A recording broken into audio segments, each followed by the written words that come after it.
Estamos con Juan José Cruz, que es economista, ex San Andrés y actualmente profesor de la Universidad de Itela. Gracias por haber venido. Bueno, mencionábamos en el anticipo que trabajaste un informe bastante completo sobre la historia de la deuda en default de la Argentina. Te querría preguntar, además de haber entrado en default en cesación de pagos, ¿qué es lo que hizo mal la Argentina en relación a otros deudores? Porque según tu trabajo, la Argentina acumula una enormidad de juicios comparados con otros procesos de reestructuración de deuda. Mira, Walter, yo no lo calificaría de mal. Simplemente es importante sentar un precedente de que mirando el conjunto de otras reestructuraciones y nos pasamos de mambo con la quita. Entonces fue una quita muy agresiva a la cual para sostenerla le tuvimos que poner la cláusula Rufo que ustedes decían recién, que es como una cláusula de emparde, que si Argentina hasta fin de año hiciese una mejor oferta a los que no le aceptaron la oferta original, tiene que empardársela a todos, y tuvimos que suplementarla con la ley Cerrojo, que también nos trajo dolor de cabeza porque es uno de los argumentos que usa el juez para decir que subordinamos de jure a los bonistas viejos. Entonces ese combo, vamos a decirle una trinidad medio atómica en el sentido de indivisible, pero también porque fue muy potente frente a los acreedores.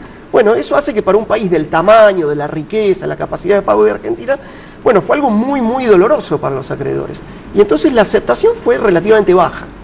La aceptación inicial... Aún siendo del 93% es baja. Bueno, en primera vuelta fue del 76% la aceptación. Sí, claro.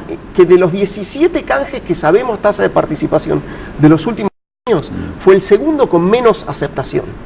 Cuando le sumás la gente que se subió en 2010, llegamos a 92,7. De los 17 canjes del 98 para acá, que tenemos data de tasa de aceptación, es el cuarto menos aceptado. O sea, en general los canjes tienen tasa de aceptación arriba del 95% en primera vuelta y nosotros no estamos ahí. ¿Y por qué te parece que eso sucedió en la Argentina? Porque los acreedores tomaron como un... No, ¿por qué la Argentina ofreció una quita tan agresiva? ¿Porque venía de una crisis muy grave, no podía pagar más? ¿Por qué te parece? Mira, cuando vos comparás objetivamente los datos macroeconómicos de Argentina contra los otros que reestructuraron, que si reestructuraron no estaban de fiesta, todos los que reestructuran tienen un problema severo. La verdad es que vos mirás a Argentina y teniendo en cuenta la gravedad de la situación, igual Argentina se fue de mambo con la quita que infligió a sus acreedores. Ahora uno, mirando ya como argentino, las circunstancias políticas, sociales, económicas, uno puede entender por qué sucedió, y ciertamente fue un gran negocio político local, político y económico. El gobierno, yo creo que la quita que hicieron Labaña, Nielsen y Kirchner fue algo muy aceptado por nuestro sistema político. Sí, tuvo un gran nivel de aceptación. Yo creo que nuestra sociedad en general está muy orgullosa de ese canje. ¿Y no debería estarlo? Y yo creo que tenemos que tomar conciencia. Si te pones en el lugar del acreedor, probablemente no, pero... Yo no me pongo en el lugar del acreedor, yo me pongo en el lugar de los argentinos que están perdiendo el laburo porque no hay inversión, porque se detuvieron todos los proyectos y porque las firmas están enormemente cautelosas y los consumidores también. Me pongo en el lugar de esa gente y entonces digo, bueno, sí, la quita fue grande y desde ese punto de vista parcial fue un negocio en el corto plazo, pero la enormidad de juicios que tenemos comparada con lo que tienen otros países que reestructuraron, refleja que hubo costos asociados a esa gran quita. Entonces sí, fue un gran negocio en el corto plazo, un gran negocio económico, un gran negocio político, en el mejor sentido de la palabra. Pero bueno, ha tenido consecuencias y ahora hay que ir y arreglar. Juan José, el gobierno dice que de ahora para adelante quiere arreglar con el 100% de los holdouts, ¿no? ¿Para vos es posible? Sí, es posible. Es importante hacerlo en términos que no sean muy caros para la República. Por ejemplo, a mí me parece muy prudente lo que hizo el gobierno de no hacer una mejor oferta antes del 1 de enero. Porque la cláusula Rufo, que fue lo que hubo que poner en el canje de 2005 para que la gente acepte, es una cláusula que si uno hubiese hecho una mejor oferta antes de fin de año, corríamos el riesgo que el 93% que ya aceptaron nos litigase y pidiese un emparde. Así que ahí me parece prudente. ¿Es factible arreglar? No sé si esta administración lo va a hacer. Puedo ver argumentos a favor y en contra de hacerlo. Pero desde el punto de vista legal, desde el punto de vista instrumental, los tiempos, ¿alcanzan desde el 1 de enero, alcanzan 9, 10 meses, le alcanza el kirchnerismo para arreglar el 100%? Si hubiese voluntad política, sí. Cuando uno mira la historia de los otros canjes, entre otras cosas, nuestra renegociación fue enormemente prolongada.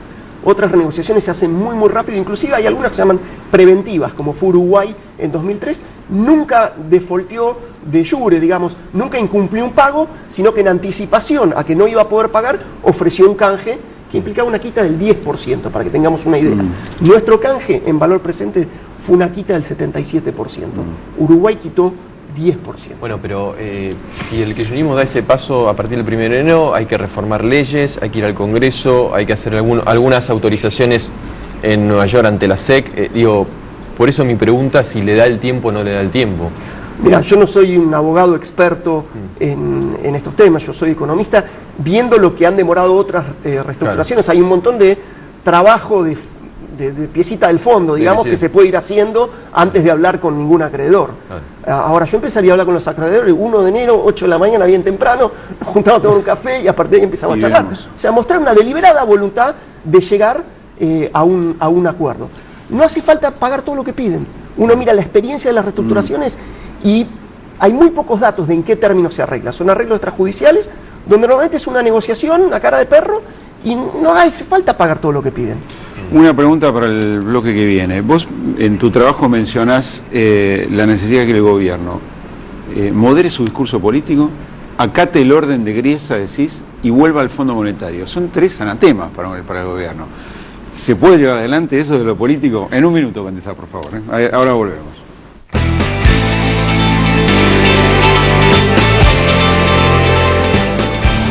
Juan José Cruz es con nosotros, es economista de la Universidad de Itela. Es economista, pero le hacemos preguntas políticas para incomodarlo un poco. No, te preguntamos a raíz de tu informe. Vos sugerías que el gobierno atenuara su discurso agresivo, que vuelva al Fondo Monetario y algo más, que acate el orden de griesa, decís en tu trabajo. Son tareas difíciles para un gobierno tan aferrado a un discurso radicalizado, ¿no? ¿Cómo crees que se puede compatibilizar eso como fórmula para avanzar en un arreglo con los acreedores? Yo creo que los argentinos de buena voluntad tenemos que pensar lo que es conveniente para la gente común. Y para la gente común estas bravuconadas nos salen carísimas. Pensalo así, cualquier pyme, cualquier boliche de barrio, si quiere pedir un crédito puede ir a la cueva de la otra cuadra o puede ir al banco. Si va al banco le van a pedir mucho más papeles, va a tener que estar mucho más formalizado, pero la tasa de interés va a ser más baja que en la cueva de la otra cuadra. Nosotros, llevándonos mal con el Fondo Monetario, bravuconeando al juez, estamos pidiendo plata prestada. Repsol se pagó con un bono. O sea, estamos pidiéndole plata prestada que nos cobra lo que nos cobra la cueva de la esquina. Sí. Ahora, si ponemos nuestros papeles al día, si nos entendemos en mejores términos, en términos razonables con el Fondo Monetario Internacional, que por otra parte también ha hecho su autocrítica o lección de ayornamiento, vamos a decir, nos va a salir más barata la plata.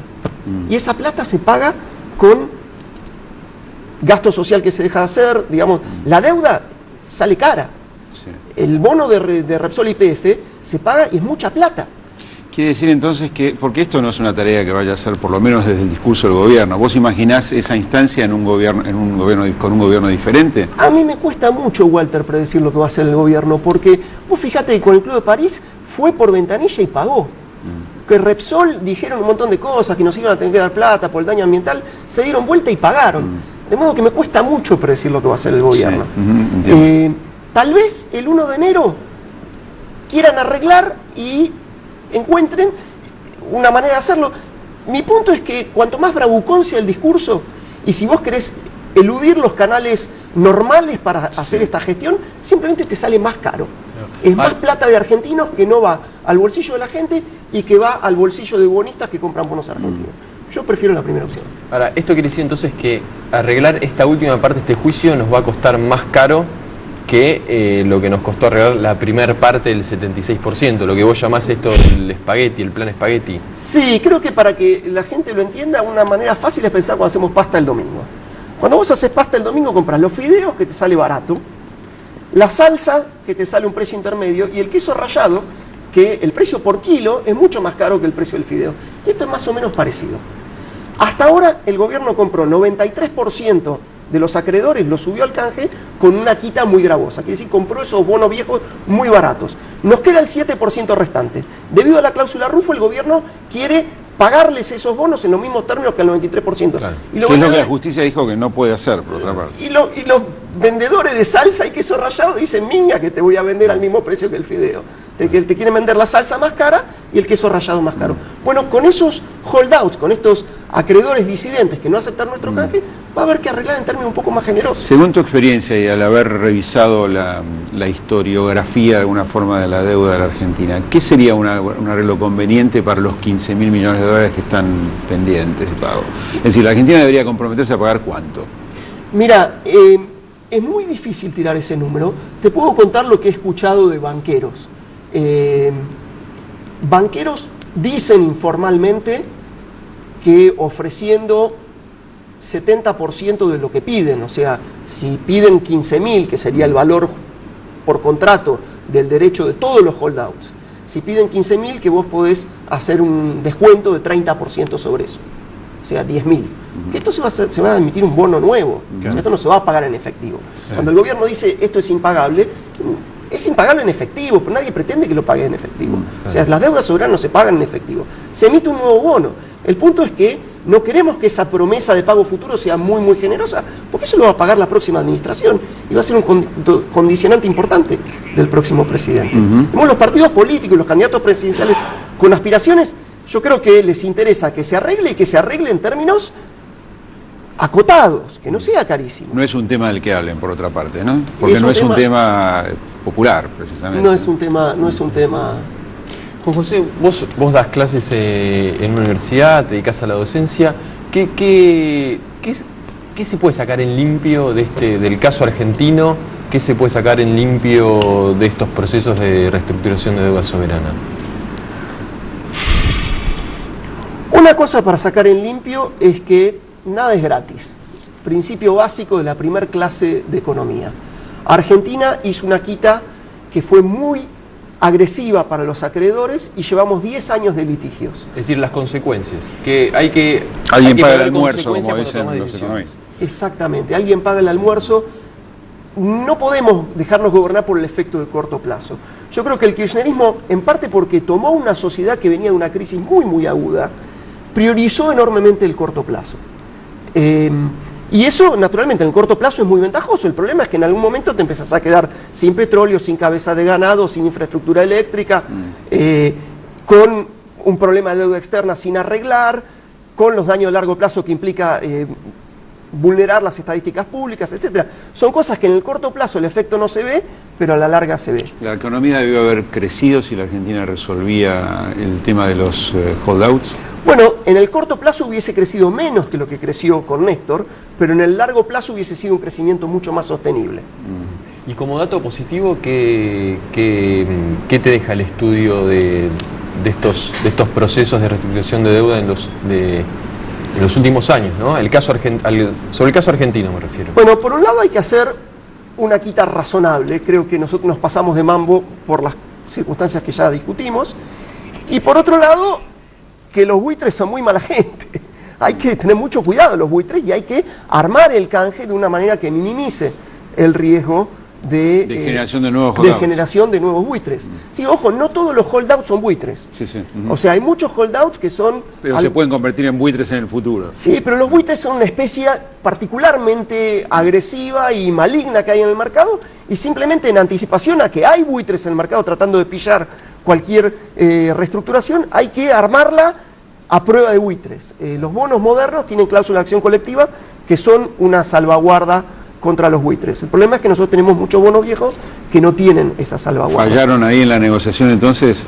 Es más una evolución del estado de la disciplina o de los contratos financieros internacionales. Las cláusulas de acción colectiva existían en el siglo XIX, pero en algún momento las cláusulas de acción colectiva se usaron para confiscar a tenedores de bonos minoritarios. Un grupo mayoritario votaba junto con el deudor de una manera que confiscase al minoritario. Entonces la justicia americana, que siempre cuidó los derechos de propiedad de los inversores minoritarios, tradicionalmente cuidar el derecho de propiedad de los inversores, de los ahorristas, en 1930 se hizo como el marco regulatorio del mercado de bonos corporativos y se prohibió las cláusulas de acción colectiva.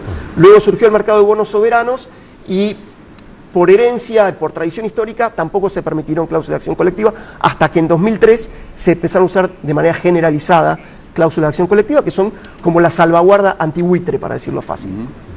Bueno, una respuesta en un segundo. La situación de los holdings, ¿cuál es? Porque no se activaron las cláusulas de aceleración de deuda. ¿Están cobrando o no están cobrando? No están cobrando. Cualquier plata que tenía que pasar por Nueva York está interrumpida, excepto casos excepcionales que el juez ha permitido. Yo creo que estamos todos a la espera porque luce económicamente razonable que o la administración de Cristina a partir del 1 de enero trate de arreglar esto, o la próxima administración. Y por otro lado, litigar es muy caro, es muy doloroso, en fin, es un dolor de hígado litigar. Y entonces creo que lo económicamente razonable sería arreglar. Ahora el discurso antibuitre ha sido un gran negocio político para el gobierno, y entonces por ahí no quieren arreglar. Pero en cualquier caso tenés una espera máxima de un año. De un año a partir de hoy, de un año y monedas a partir de hoy, y creo que los holdings dicen, ¿para qué esperemos un cacho? Gracias, Juan José. Un millón de gracias a ustedes. Anatomía un instante.